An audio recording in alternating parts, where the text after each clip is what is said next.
Коронавирусту жұқтырып албаш үчүн жөнөкөй эрежелерди сактаңыз. Колду дезинфекциялоочу каражаттар же самын менен жуу. Бетиңизди бир колуңуз менен кармабоо. Колдонгон буюмдарды дезинфекциялоочу каражаттар менен дайыма сүртүп туруу. Мисалы, клавиатура, компьютер, телефондун бети жана башкалар. Түшкүргөндө, жөтөлгөндө чыканатты бүгүп, оозду жабуу зарыл. Эл көп жерлерден сак болуңуз.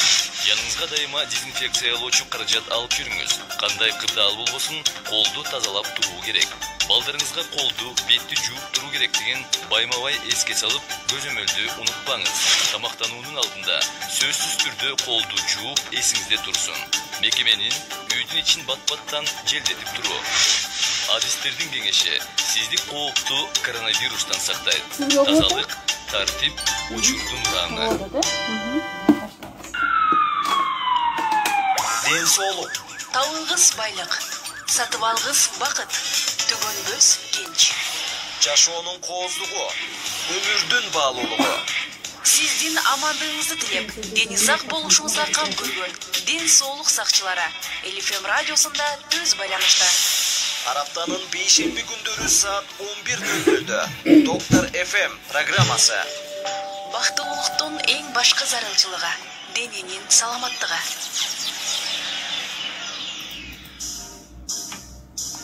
Саламатсыздарбы, кутмандуу күнүңүздөр менен ардактуу радио каармандар, апта айланып кайрадан сиздер менен ден соолугуңузга кам көргөн Доктор ФМ программасы түз эфирде. Студияда аты жөнүм Элиза Учкор кызы. Бүгүн биз 26 июнь бүткүл дүйнөлүк баңгизатка каршы күрөшүү күнүнө арналган атайын чыгарылыштагы уктуруубузду сиздерге сунуштайбыз. Бул багытта бизге келген атайын студиябыздын коногу дагы бар. Бир топ суроолорубузга жооп берүүгө даяр. Белгилей кетсек, 26 июнь баңгизатты колдонуу жана мыйзамсыз айлантууга каршы күрөшүүнүн эл аралык күнү. Бул дата 1987 жылдын декабрь айында Бириккен Улуттар уюмунун башкы ассамблеясында кабыл алынган. Демек, дал ошол күнгө карата учурда коомчулукта биздин өлкөбүздө бул багытта кандай иш-аракеттер жүрүп жатат, анда алдыңкы мүнөттөрдө чогуу билебиз. Денин рахаты, ден соолук. Акылдын рахаты, билим. Бүгүн биздин студиябыздын коногу Ош облустар аралык наркология борборунун врач-наркологу Өмүралиева Бермет Асанкуловна. Саламатсызбы? Саламатчылык. Кутмандуу күнүңүз менен, Бермет эже. Маанайыңыз жакшы. Жакшы. Бүгүнкү интервьюга даярсыз? Даярмын. Жакшы. Бермет эже, студиябызга кош келипсиз. Жана ошондой эле бүгүн биз сизге өзгөчө бир маалыматтарды бергибиз келип отурат. Тактап айтканда, жалпы коомчулукка ушул баңгизатка каршы күрөшүү күнүнө карата иш-аракеттер кандай жүрүп жатат? Бул боюнча кыскача маалымат берип өтсөңүз, сиздер тараптан маалыматтык компаниялар боюнча. Андан соң негизги темага өтөбүз. Вообще өзү бул баңгизат менен баңгизатты колдонуу каршы күрөшүү менен биз өзү ежедневно эле күрөшөбүз. Но ар жылы ар кандай акцияларды өткөзөбүз. Биз совместно спеццентр менен, совместно СБНО менен өткөзөбүз. Бирок мына ситуация COVID-19га байланыштуу ситуацияга байланыштуу азыр мындай нерселерди только информирование эле кылабыз через. Учурда катталгандар, сиздердин наркология борборуна түшкөндөрдүн саны кандай? Жылдан жылга азайып баратабы же тескерисинче көбөйүп баратабы? Ошол статистикалык маалыматтарды суралсак. Так, статистика боюнча бизде Ош облус аралык наркологияда өзү Ош область боюнча 504 наркозависимый катталган. Анын ичинен 273-ü ийне аркылуу сайынгандар. Андан сырткары Ош шаары боюнча 1974 адам катталган, анын ичинен 922 адам ийне аркылуу сайынат. Бул деген өз калоосу менен катталгандар. Булар эми бизге кандай келишет? Өз калоосу менен бизге келишет, леченияга келишет. Андан сырткары дагы бизге кандай учурда алып келишет?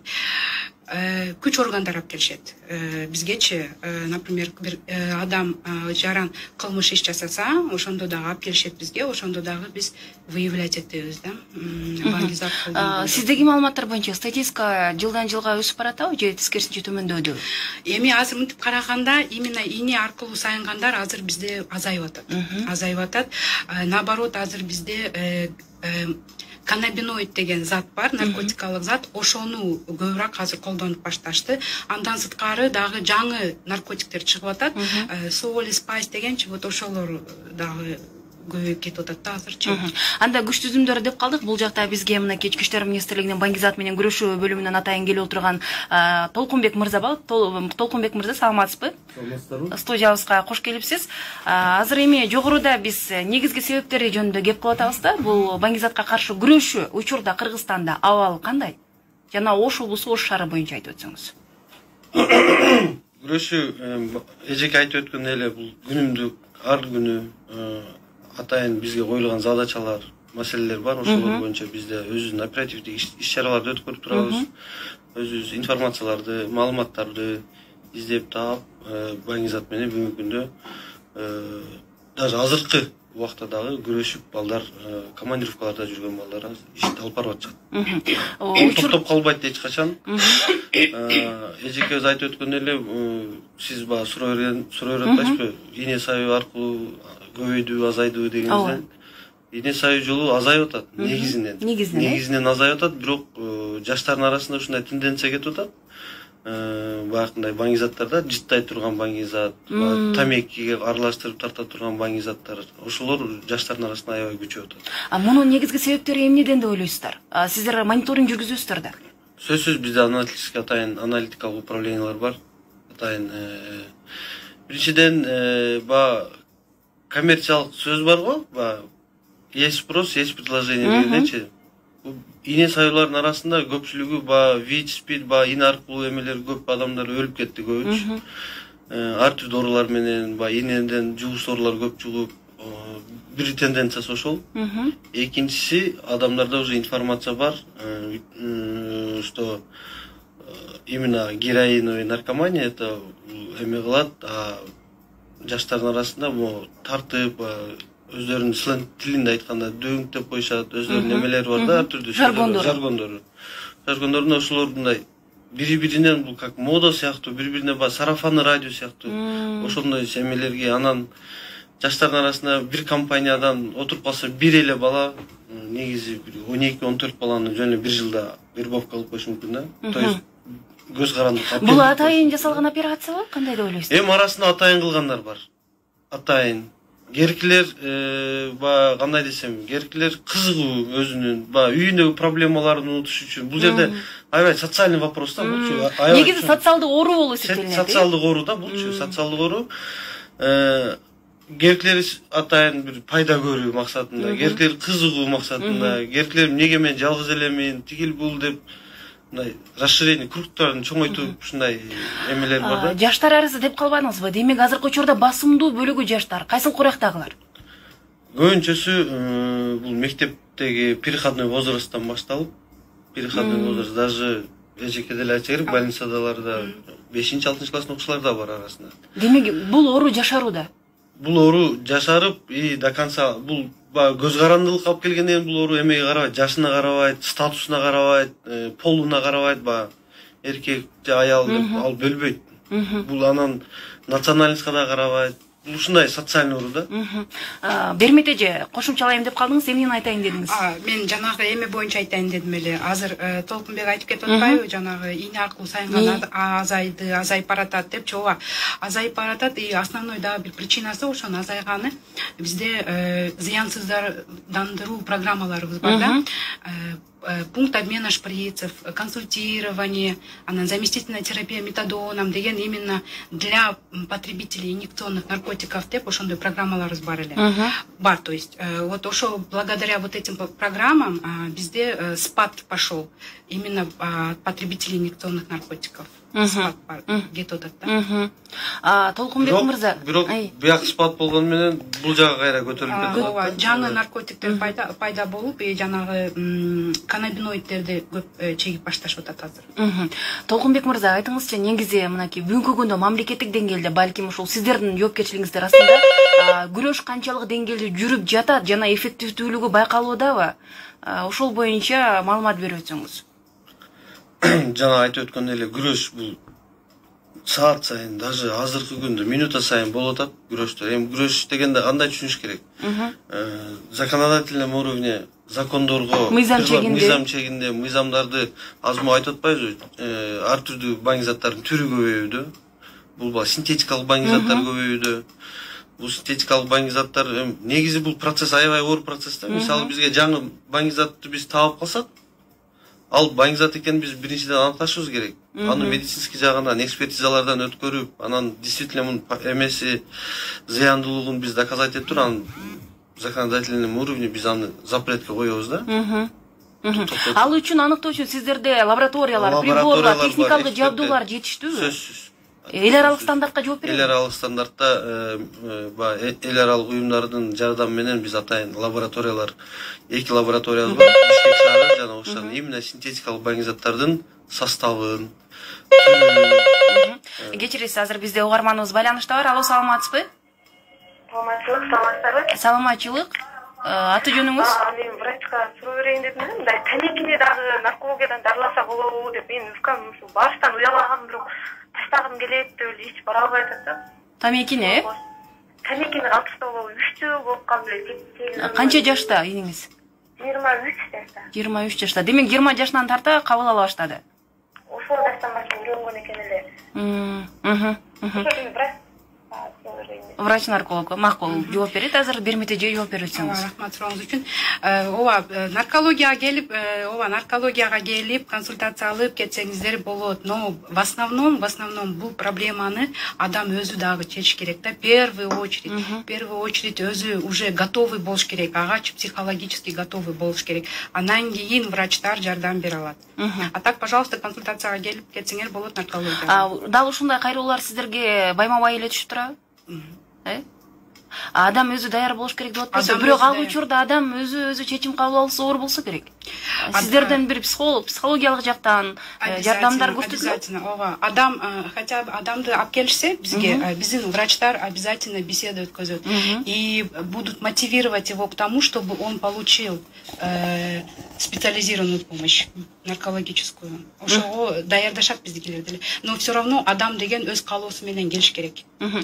Бизге бул жакта азыр Элифом Чекиткеч Instagram баракчасына түз эфирде дагы байланышка чыгып көрүп турган биздин көрөрмандарыбыз бар. Анан мындай суроо келип атат да, бул жерде статусуна карабайт деп атасыздар, бирок ал баңги заттар кымбат го, кымбат акча. Демек бул жерде акча маанилүү дейт. Тактап айтканда акчалуулар гана колдонот деген түшүнүктү билдирип атышат. Кандай деп эсептейсиз? Баңги зат бир арзан нерсе эмес. Биринчиден, экинчиден дозалар да бар да.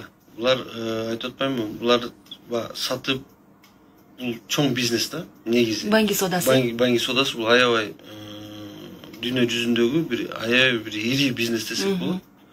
Незаконный ири бизнестерден. Бирок мындай болуп атпайбы? Дозага бөлгөндө майдаланганда арзанда болуп калат да. Дозасы бар да. Түрлөрү категориялары бар. Арзаны действительно арзан, бирок ден соолукка ошончолук зыян да алып келет. Ошондой эле качество табакка деген сөздө эле да. Табактын эң жамандары кандай болот го? Арзаныраак болот, анан средний болуп бөлгөндө эле сыяктуу ошондой, бирок кымбат болгону менен негедир көз карандуу болгондон кийин буларга сөз булар акча табат. Мен бул жерде угармандардын эсине сала кетейинчи. Мына ушундай суроолор менен биз тескерисинче ушул наркотикалык заттарды пропагандалап коюшубуз мүмкүн. Ошондуктан урматтуу радио угармандар, суроо бергенде мүмкүн болсо пайдалуу жагына, жоюу жагына багытталган суроолорду калтырсаңыздар деп айтайын. Анан дагы эми азыр бул заттар жөндөн келбейт, турабы? Сиз айтмакчы, баягы мыйзамсыз түрдө ташылып келаткан. Аларга бөгөт коюу чаралары мамлекеттик чыгара кызматы менен биргеликте сиздерде мындай катуу көзөмөлдө? Сөзсүз. Биз бир нерсени түшүнүшүбүз керек. Деги эле Кыргызстанга, Ош шаарына баңги заты бул көбүнчө бизге кошуна жашаган Тажикстан, Афганистан, Тажикстан, Кыргызстан болуп келет да. Ошондой жолдор менен келет. Бизде жумушубузда 2 направление бөлүп алганбыз. Бул Баткенское направление деп, Баткен жак. Экинчи жагыбыз Алай, Чоң Алай жагыбыз да. Ошо в основном 2 жактан поступление болот. Анын азыркы учурда эми мына ушул күрөштү эми бардык нерсени ачык айкын айтууга мүмкүн эмес болсо керек сиздердин жумушуңуздар. Ошо анча жерлерин мен мындай кыскача эле айтып коет атпаймынбы мындай депчи. Негизинен бүгүнкү күндө Тажикстан менен биз границаларыбыз абсолюттук түрдө жабык. Ооба. Абсолюттук түрдө жабык. Бул дагы болсо бирден бир негиз бул уже политикага аралашып кетип калатабыз да. Бирден бир эме болуп кетиш. Менин суроом мындай да, мына ушул банки соодасы менен алек болгондор жана банки затын колдонгондорго мыйзамда кандай чара көрүлөт? Ушул жөнүндө айтып берсеңиз. Колдонгондорго саткандардыкы более кыйыныраак, то есть кандай десем, таталыраак, оорураак. Оор статья. Оор статьялар. Мо колдонгондордуку действительно аны биз баягы териштирүү тергөө убагында байкаштырабыз. Ал өзүн алганбы, кандай максатта алган, кимден алган, он зависимый, независимый, көз каранды эмеспи, орубайбы, орубайбы, бүт баарын териштирип туруп, анан бир ошол статьяларга бөлөбүз да. Банк затына ондон ашыраак статья бар. То есть беренелер бар. Именно ошол категорияларга бөлүп, анан ошолорго караса, анан эмесин алат да, баягы жазасын. Кылмыш жоопкерчилигине тартылат. Сөзсүз. Сөз түрдө. Как раз бизге күч органдары наркологияга алып келет, биз ага уже аныктап беребиз. Көз каранды эмес, мажбурлуу түрдөгү дарылоого муктажбы, муктаж эмеспи деп как раз биз эме кылабыз. Бербете же өз сөзүңүздө айтып өттүңүз да, ыктыярдуу түрдө өздөрү да келип, ошол нерседен кутулгусу келет, оорудан кутулгусу келгендер абдан жарандар арасында бар. Анан сиздерде анонимдүү түрдө болот, адашпасам. Анан дагы айтсаңыз бүгүнкү күндө эми ошол канчалык деңгээлде стадиялар кандай, эмнеден башталат, кабыл алуусу, кесепеттер кандай болот эгерде ошол жөнүндө айтып берсеңиз. Наркотикти кабыл алган адамдын организми. Именно болезнь боюнча дейсизби? Ну, бизде болезнь считается. Канча күнгө чейин дарылайсыздар? 10-12 күнгө чейин дарылайбыз, но это только детокс-терапия деп коет бизде, это только детокс-терапия, потому что вообще бул баңгизатка көз каранду, это вот бизде айтылганда психические, поведенческие расстройства личности, да, поведения, то есть личности, поведения. Поэтому бул лечение наркозависимости это очень трудный и долгий процесс. Поэтому бир гана детокс менен эле ограничиваться этпейт, андан сырткары еще плюс психологическая помощь керек. Андан сырткары психотерапевттер иштеш керек. Андан сырткары бир эле врачтарга коюп койбой, айлана чүрөсүндө бир туугандары, ата-энелери, достору, близкое окружениясы да кошуп жардам бериш керек. Но я опять-таки повторюсь, биринчи очередте адам өзү готов болуш керек. Бирок мына мектеп курагындагы өспүрүм балдар бул нерсени толук түшүнбөйт да, анан канчалык деңгээлде өзүн өзү даярдай алат? Андай суроолор дагы жаралып калышы мүмкүн. Ооба. Аларга абдан эле оор. Абдан оор. Ошон үчүн бизде дагы психологдорубуз бар, ошо психологдор көбүнчө балдар менен иштешет да. И ата-энелерди, обязательно ата-энелерди. Кошумчалап кетейин. Жаш балдар деп калдыңыздар, жаш өспүрүмдөр. Баңгизат колдонууда алар көз карандык сразу пайда болуп калбайт да, акырындык менен бирден, экиден болуп мындай өзүнчө бир процесс жолдору бар да. Алар сразу эле болуп калбайт. Стадиялары бар. Башында кызыгып тартып көргөндөр бар. Ошол моментте бир нерсени айтып коюш керек. Организмде кандай кабыл алат. Билип билбей эме кылып көбүрөөк алып алган болсо кусуп, өзү эме болуп, кыйналып таштап койгон случайлар көп. Симптомдору байкалат дейсизби? Симптомдору байкалат. Мага жакпайт деп кийинкисине уже ал бала ага жакындабайт. Керки организмге сразу жагат. Бүт проблемаларын унутуп, өзү проблемныйраак балдар болуп калса, өзү буга көбүнчө проблемный балдар көбүрөөк барып калат да. Үйүндө тынчы жок, же ата-энеси Россияда кароосуз калып калган балдар, же бир жаман бир окруженияга түшүп калган балдар да көбүнчө ушундай да. Анан жаш балдардын арасында, жаш өспүрүмдөр арасында мындай нерселер бар да, сен эркексиң го, давай, намыска тийип, бала өзү билет, что бул зыян экенин. Азыркы жаштар өтө информированный. Билет азыркы жаштар, что это зависимый болуп калсам, мындай болот, андай болот, үй бүлөм сынат. Маалымат кенен эле бар дейсиз. Маалымат негизи кенен эле. Жаштарды бизден караганда да көп информация бар да. Просто окружениясы бар. Намысына тиіп қойып, сен еркек емессің, сен андайсың, мындайсың, сен үйіңнен шықпайсың, тигіндей мындай деп қойған уақыттар эле көбүнчө ошондой убактарда болуп калат. Биз дайыма жаш өспүрүмдөр менен жолугууларды уюштурганда сөзсүз биз муну көрсөтүп, баяндап, толуктап информацияны берип, ал баланы биз жок деген сөзгө үйрөткөнгө аракет кылабыз да, дайыма бул профилактикалык жумушубузда. Ар бир эмеге жок кантип айтыш керек, кантип качып кетиш керек, жолдорун полностью көрсөтүп, аларга лекция түрүндө, видео форматта. Азыр пандемиялык кичине токтоп калды, бирок онлайн режимде биз түшүндүрүп берип атабыз. Атак биз өзүбүз барып, ошол балдарды мугалимдер менен, идея менен тестне иштешип, алар билет. Социально опасный балдардын өздөрүнүн эмелери бар. Соцопасный дегенде туура эмес болуп калат. Соцпедагогдор менен иштешип, ал жерде поведениясы начар балдар бөлүнүп, тамеки тарткан, насвай тарткан балдар өздөрү бөлүнүп калышат. Анан ошол балдарды бизге чогултуп беришет. Биз ал балдар менен акырындык менен мындай позитивный, эптеп коркутуп, сени камайм, тигиндей мындай деп коркутканда андан өзгөрүү болбоду. Наоборот, бала андайда качып калат. Наоборот, аны раскрывать этип, психологически ачып, не проблема болуп атат, адам мынтип чыгып кетсе болот, мындай кылса керек деп биз жолдорду көрсөтүп, биз бир эле адамдарды бир кармап жүрүп, баңзат кармаш, бизде дагы отделыбыз бар. Именно алдын алуу деп. Алдын алуу, ошол отдел сөзсүз мектептер менен, вуздар менен, маалыматтык компаниялар жүргүзөт, компаниялар сөзсүз жүрүп, аларга түшүндүрүү иштерин жүргүзүп, атайын өзүбүз даярдаган видеороликтерди, тасмаларды көрсөтүп, азыр негизи жаштар информированный да.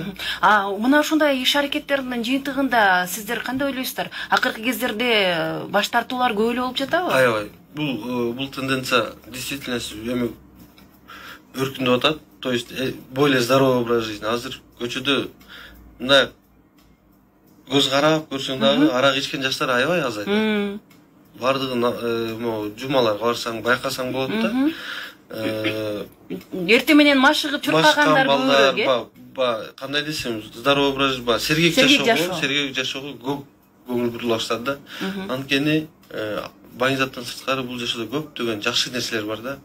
Ал нерсени өзү негизи баңзат айтып берген сайын бул да туура эмес да. Тескерисинче психологиясына сиңирип, наоборот, туура эмес эме болуп калышы мүмкүн.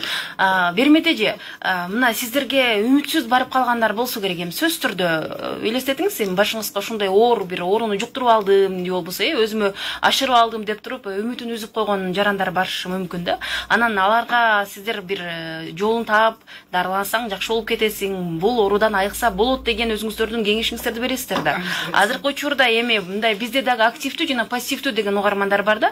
Пассивдүү угармандардын арасында балким чын эле ушул көйгөйгө туш болуп калып, бирок тартынып бара албай жүргөн, эч кимге айта албай жүргөн, бирок кутулгусу келип жүргөн инсандар болушу мүмкүн. Ошон үчүн айтып өтсөңүз, бул ооруну жеңүүгө болобу? Болот. Конечно, айттым го, что это очень трудоемкий процесс. Ну, аракет кылып бардыгыбыз вместе, врачтар, тугандар, близкое окружение, сам өзү жаран болуп, чогуу иштеп, бул илдеттен чыкса болот да. Толкун мырза, айтсаңыз, мисалы Орто Азияда, анын ичинде Кыргыз Республикасында баңгизаттарга каршы күрөшүүнү күчөтүү үчүн мыкты техникалар жабдуу болмоюн сайын ал иш аракеттер жүргүзүү абдан татаал деген пикирлер айтылып келет да. Анткени эмне үчүн Орто Азия, эмне үчүн Кыргызстан экенин жогоруда айтып өттүңүз бир сөзүңүздө. Бул боюнча сиздин пикириңиз кандай? Негизи сөзсүз техникалар аябай керек. Бирок мен бүгүнкү күндө айтып кете алам, бизде техникалар Кудайга шүгүр бар, жок эмес. Бар. Өзүбүздүн дагы Кудай буйруса дагы Россия Федерациясы менен дагы чоң бир иштерди алып барып атабыз. Ал жерде да жаңы техникалар келет. Кудай буйруса уже соглашениялар, баягы договорлор түзүлүп, кол коюлуп, уже процесс башталды да. Дагы жаңыларды алып келели деп атабыз. Новейший, эми толук айтпай эле коерейин. Бүт техникалар, бүт өзүгө керектүү бул жолдо мындай да оперативдик дегенден кийин оперативдүү иштер көп жүрөт да. Бизге техника сөзсүз керек, аябай керек. Техникасыз бүгүнкү күндө күрөшүү бул азыр көрүп атасыздар заман, техниканын талабы деп калбадыкпы? Бүгүнкү күндө сөзсүз интернет аркылуу Бүгүнкү күндө интернет аркылуу да сатуулар аябай көп да. Бизге суроо келиптир, жооп берип өтсөңүздөр. Мүмкүн болсо саламатсыздарбы? Келген конокторго суроом бар дейт. Банги затын сайынып алгандарды кантип аныктасак болот? Менин бир тууганым аябай общительный дейт, орусча жазыптыр. Болчу, бирок акыркы кездери жалгыздыкка көнүп, анан кайдадыр убактылуу жок болуп кетет. Кандай симптомдору дагы байкасак болот? Рахмат эжекеси деп билдирүүсүн калтырыптыр бул жерде угарманыбыз. Атын атабай эле коеюн эми. Жооп берип өтсөңүз. Видите, берде уже эле симптомдорду, возможно, эгер бангизат эме колдонуп аткан болсо, адам уже симптомдорун айтып кетип атат. В первую очередь адам закрываться этет. Закрывается. Эч кимге сүйлөшкүсү келбейт, эчтекени жактырбайт, раздражительный болуп баштайт, скрытный болуп баштайт. Там очень много симптомов. Именно кайсы ар бангизаттыкы, бангизаттын түрү бар да, анын ар бангизаттын симптомдору ар түрдүү да. Ошон үчүн, например, эгер гашиш колдонуп турган болсо, марихуана колдонуп турган болсо, колдонгондон кийин колдонгон маалда такой веселый болуп, күлүп, көп сүйлөп, өзүнчө мындай настроениялар көтөрүлүп эме кылса, ал эмеси эффект өткөндөн кийин адам наоборот раздражительный болуп, апатичный болуп, возможно, уйкусу бузулат, возможно, аппетити бузулат, урушчак болуп, ошондой болот да. Мисалы, эгер бир бангизатты алып эме кылсакчы, там ар бангизатка ар кандай симптом. Эгер аныктап бериңиздерчи десе, бизге наркологияга кайрылса болот. Наркологияга кайрылып, бизде атайын экспресс тесттер бар. Ошо экспресс тест менен биз мача аркылуу текшерип берсек болот. Результат айтсак болот. Бунун баардыгы анонимдүү. Кыжалат болбой келсе да болот. Эркелер коркуу сезимдер болот да. Мени бирөө көрүп калат, бирөө билип калат, кошунам көрүп калат депчи. Азыр бул жакта суроо дагы бар экен да, ишеним телефондору боюнча сурап жаткан угармандарыбыз бар. Иштейби бул багытта? Ооба. Сотовый телефонго чалсаңар болот. 0553 28 01 82 консультация берилет. Анан дагы 4 33 58. 58. Толкунбек мырза, айтыңызчы, Кыргызстандын кайсы аймагында бул багытта статистикалык маалыматтардын деңгээли бийигирээк? Кайсыл жаатта көбүрөөк катталат, кайсыл аймактарда? Бангизат мененби? Ал сурап тура эмес болуп калат. Бүт эле аймактарда болот да, сөзсүз. Эми мындай аймактарга бөлгөндө тура эмес болуп калат го. Негизи мен айтып атпаймынбы, бул Ош шаары жана Ош областына бул көбүнчөсү биз приграничный райондор, Баткен жак, Чоң Алай жак, Тажикстан менен көбүнчө биздин түштүк жагыбыз көп чектешкен үчүн биз аркылуу бизден Казакстан, Россия аркылуу өтпөйт. Менин ошол бир журналисттик ишмердүүлүгүмдө бир окуяга туш болгом да, азыр айта кетейинчи. Атайын эмес, билбеген учурда, ийне сайынган жерлерде олтурган, же болбосо сейил бактарда деле айрым учурда болуп калышы мүмкүн дейт. Мына ушундай учурда өзүнө жугузуп алуу, баягы түрдүү ооруларды, социалдык ооруларды, именно бангизаттын өзүн эмес, ооруларды жугузуп алуу көрсөткүчү дагы жогору болот деген маалыматтарды айткан кездер болгон да. Бул боюнча кандай мисалы? Сейил бактарда кечкисин олтурганда ийне сайынуулар болгон болсо, кийин аны кароосу эле таштап алар кетип калгандан кийин жаштар барып кокустан ал жерге олтуруп, эң туура суроо, ийне аркылуу, кан аркылуу ооруларды жугузуп алат. Кандай случайлар? Жооп бересизби? Келиңиз. Ийне аркылуу сайынганда, конечно, эң жанагы ВИЧ-инфекция деген бар го, АИФ илдети. Вот ошол АИФ илдетин жугузуп алышы мүмкүн. Гепатиттер бар, вирусный гепатиттер, кан аркылуу жуккандар, Б, С деген оорулар бар. Вот ошолорду ийне аркылуу жугузуп алса болот. Толкун мырза, кошумчалайсызбы? Айтып кетейин дедим, ошол, например, ошол сейил багына таштап койгон болсо, өзү эме кылып таштап койгон болсо, ошодо кандай оорулар болгон болсо, тиг адамга сайылган болсо, ал жугат автоматически. Кан аркылуу жуккан оорулар ошолор да. Бирок бүгүнкү күндө айтып атпаймынбы, информированность аябай көп болгон үчүн андай случай уже 5-10 жыл болуп калды, мен уга элекмин андай случай. Андай случай жок уже. Потому что шприцтер кеңири болуп калды. Азыр бир шприц алгандан кийин экинчиси эч ким колдонбойт уже билет, элдин баардыгы жакшы билет анчы. Ал анан шприцтер дагы азыр бүгүн доступный, арзан. Бизде баягы неправительственный организациялар бар, наркология до этого занималась этим, бирок азыр неправительственный организациялар заниматься этет, зыянсыздандыруу программасы деп атпайбы, программа снижения вреда. Ошол жерде пункт обмена шприцев деген бар. Шприцев игл деген эме бар да, программа бар. Ал жерде биз, например, ине аркылуу сайынган наркозависимыйлар болсо, биз ага айтабыз: давай сен бир ине менен сайынба, давай биз ага стерильный беребиз, өзүң ошо ине менен колдонуп, и от контейнерге атайын контейнер бар, ошол жака ыргытып колдоно бер депчи. Но бир ине менен ар кимиңер сайынбай, ал инени алып сайынгандан кийин ар жерге таштабай, антпегле деп биз информация беребиз. Кандай дары-дармектер менен даралайсыздар? Ну, айтып атам го, баягы ар ооруга ар түрдүү, ооба. Ошентсе дагы айтып өтсөңүз азыр. В основном, конечно, детокс-терапия болот, капельницаларды беребиз. И бизде основной дарылар это психотропный препараты деп коет. Вот ошолор менен дарылайбыз. Потому что вот именно ошолор керек. Биздин пациенттер үчүн психотропный, который нас дарылар бар, настроенияны уравнивать ете турган, тяга деген нерсе бар да, вот эң эле жаман это тяга к наркотикам да. Адам өзүн кармай албай кала турганга чейин алып барат да, бул тягачы контролировать ете албайт өзүн. Вот именно ошо тягаларды снижать ете турган, подавлять ете турган дарыларды беришет да. Жашы бул жерде ата-энелерге дагы, балдарга эмес, эң обол ата-энелерге түшүндүрүү иштерин жүргүзсөңүздөр деген сунуш келиптир. Эми программанын соңунда мен сиздерге эркин микрофон берейин, убактыбыз дагы соңуна чыгып баратат. Демек биз бул оору дейли, социалдык оору менен күрөшүүдө эң оболу ата-энелер балдарына камкор болуу керектиги. Анан мээримин сүйүүсүн берип, үй бүлөдө бир баягы сырттан бир нерсе мээрим издеп кетпегидей болгон чөйрөнү түзүп беришибиз керек турбайбы? Толкун мырза, келиңиз, акыркы кайрылуу сөзүңүз. Аябай жакшы суроо болду. Бүгүнкү күндө эми социалдык проблема болгондуктан көп ата-энелер дагы миграция кылып атпайбы? Башка шаарлар, башка мамлекеттерде жаш балдар чоң атасын, чоң энесин, тайнетайларын колуна калып кетип, же туугандарын колуна калып кетип, көп проблема аябай чоң да. Если мындай карасак, аябай чоң проблема. Бардыгы келип эле бир адамдын башына үйүлүп калгандай, ошондой да. Бирок бүгүнкү күндө дагы Кудайга шүгүр айтыш керек, балдарга жакшы тарбия берген үй бүлөлөр дагы көп да.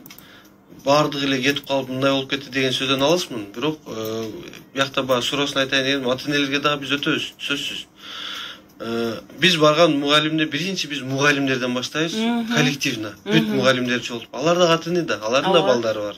Туура айтасыз. Уже алар да ата-эне. Аларга түшүндүрүү жолдорун түшүндүрөбүз. Окуучулар менен алар кеңирээк, окуучулар өздөрүнүн мугалимдери менен кеңири сүйлөшө алат, ачык сүйлөшө алат. Биз мугалимдерди ошого үйрөтөбүз.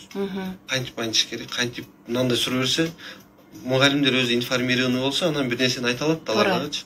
Анан вообще проблема күчөп кетип аткан болсо, биз телефондорубузду, данныйларыбызды колуна берип кетебиз, соцпедагог биз менен дайыма связьда болот. Ал чалган убакта определенный балдар менен отдельно өтсөк да болот да. Көбүнчө биз ошондой предложение кылабыз. Ошол жолдор менен бул ата-эне. Анан ата-энелер чогулушуна да чакырышат. Бирок бүгүнкү күндө мен 2-3 жолу көп болдум. Ата-энелердин көбү чогулушка көп келе бербейт. Бул дагы маселе. Бул да бир проблема да. Кайдыгер карап койгон ата-энелер бар. Же действительно колу бош эмес. Тиричилик да. Эртеден кечке жумушта болуп ушундай бирок ата-энелердин 100% эмес, 30-40% келип берет. Ушундай чогулуштарды жасаганда. Ушундай деп айтып келет. Анан негизи эле мен радио угуучуларга айтып кетет элем. Баңгизат дегенде эле биз баңгизатты түрлөрү эмес, бул тамеки тартканда баңгизат да, негизи. Ооба, тамекиден башталат деңизчи? Көз карандылык да бул дагычы. Тамеки, насвай бул ступенька да. Алкоголизм. Бул это ступенька. Ошол нерселерден акырындык менен көз каранды болуп, тамеки уже күчү эме болуп калганда, организм уже ага көнүп эме бербей калганда, эйфория, кайф деп коет өздөрүндөй. Жаргондордо айтып. Берип алганда бойло күчтүүлөрүн издеп калышат да. Ошол бул айтып атпаймынбы, сразу эле көз каранды калып кетип калбайт. Өзүбүз байкабай калабыз да, акырындык менен барып калабыз да. Ошолорду эмнеге алмаштырууну сунуштайт элеңиз? Ал нерсени эмнеге? Конфет, Альтернатива. альтернативалары, конфеттерге, азыр илгерки барбарестен конфеттер болчу, мен аябай жакшы көрчү элем да. Ошол конфеттерди мен деле өзүм кээде тамеки тарткым келип кетет. Өзүм да тамеки мектеп убагында үйрөнүп алып айтып атпаймынбы? Мен деле ошол средада чоңойгон баламын да. Өзүм да ойлойм, ошондо кандай кылыш керек? Азыр конфет менен алданга аракет кылам. Бирок кээде катуу нервис этип кеткенде айла жок болуп калат да. Мен деле өзүм мындай айтканда тамеки көз каранды адам болуп калдым да. Демек адам Бирок өзүм бардыгын түшүнүп турам. Мындай болсо мындай болот, мындай болсо мындай болот. Баарын түшүнүп турам. Бирок негедир көз карандылык деген бул социальный вот ошол нерсе бар экен да. Ошону бул эжеке айтып аткандай адам өзү даяр болуш керек деген сөз ошол болот да. Өзүң ошончолук тоюп ушудан ташташым керек, арылуум керек деп купулуңа толтуруп анан кийин чыгынып туруп барып анан кийин очищение кылып баягы эмелерин алып таштап койсо болот. Анан адам жок, өзүндө биягында жок болсо, аны миң детокс кылдырасыңбы, миң тазалайсыңбы, ооба 1-2 күн, 10 күн, 20 күн, 1 ай жүрүшү мүмкүн. Бирок срыв болуп калат да булардачы. Чык кетип эстеп кетип месинде турат да, месине отуруп алган плотно. Давай деген анан булар срыв болгондон кайра тазалаган, лечение алган баарды текке кетет дагы. Кайра эле бул билет да кайсы жерден алышты. Кимдер аркылуу алышты билет, бул алып жүргөн. Азыр жөнөкөй бала барып ала албайт. Бирөөдөн барып эле келчи деп ала албайт. Алыш үчүн аябай тоже процесс. Бул оңой нерсе эмес, аны сатып алуу, кайра сатуу бул оңой нерсе эмес. Андай жерлерди сиздер дагы көзөмөлгө алып турасыздар. Көзөмөлдү турат, сөзсүз. Кимдер саткандары бизде информация бар да. Ким аркылуу кандай чыгып атат, ал жөнүндө айтып атпайм, күндөн күнгө иш. Алар бизден умныйраак, биз аларга умныйраак кылып, пландарыңыздарды алмаштырып түзүп турасыздар. Итмишиктай да, итмишиктай. Караңыздарчы, не деген гана түйшүктөргө алып келет. Эң эле оболу өмүрдү курутса, экинчи ирет бул албетте мамлекеттин, жалпы улуттун саламаттыгына доо кетирет, туурабы? Анда келиңиз Бермет айым, жалпы биздин угармандарга сизден дагы акыркы сөз болсун, кайрылуу. Айтып өтсөңүз болот. Эгерде ошондой абалга түшкөндөр болсо, дарыланса болорун, ата энеси уялбастан алып келсин, анонимдүү болорун, Ооба. Пожалуйста, вот эң ошол баягы стигма, дискриминация деген нерсе бар да. Мен наркоманмын. Мен азыр мени билип калышса, апам, атам да вот айлана чөйнө көрүп калса, билип калса, всё, мени ушинтип айтышат. Болду, жашоо бүттү деп. Да, ошон үчүн, пожалуйста, бизге келсеңер, аны если даже эме кылсаңар анонимдүү түрдө биз обязательно жардам беребиз, колубуздан келишинче жардам беребиз. Поэтому вот мен азыр эмелерди таштадым, телефонду. Пожалуйста, ошол жерге чалып консультация алсаңыздар болот. Чоң рахмат келип бергениңиздер үчүн. Азын олак болсо дагы маалыматтарга биздин угармандарды ортоктош кылдыңыздар. Бул жактан дагы бир топ суроолор келген. Аларды мен жогоруда айткандай эле биз тескерисинче аталган заттарды пропаганда кылып албайлы деп иргеп гана сиздерге керектүү суроолорду бердим. Урматтуу радио угармандар, өзүңүздөргө маалым болгондой, бул абдан чоң, бир гана Кыргызстандын деңгээлиндеги эмес, бул глобалдык тема болуп эсептелет жана анын бир бурчунда гана Кыргызстан турат деп айталы. Анан дагы өзгөчө айта кетсек, ал менен күрөшүү мамлекеттин күтүп отуруунун, башка врачтарды карап отуруунун менимче эң акыркы стадиялары гана болуш керек. Ар бир инсан эң оболу өзү күрөшкөнгө аракет жасоосу абзел деп эсептейбиз. Эгерде жашоону караңыздарчы, кандай сонун түркүн түстүү боектору бар, жашоодон рахат алып жашоонун, өмүрдүн баалуулугун сезүүнүн өзү бир чоң бакыт эмеспи? Ошондуктан баары алдыда, эч убакта оорубаңыздар, ден соолукта болуңуздар. Бүгүнкү биздин программабыз 26-июнь бүткүл дүйнөлүк баңгизатты колдонуу жана мыйзамсыз айлантууга каршы күрөшүүнүн эл аралык күнүнө карата арналды. Сиздер менен студияда болгон аты жөнүм Милеза Очкор кызы. Жаңы саатта биз жолугушабыз. Алыстабай чогуу алыңыздар, ден соолукта болуңуздар. Ден соолук. Табылгыс байлык. Чоң рахмат. Сатып алгыс бакыт. Эмне кылып айтасыздар?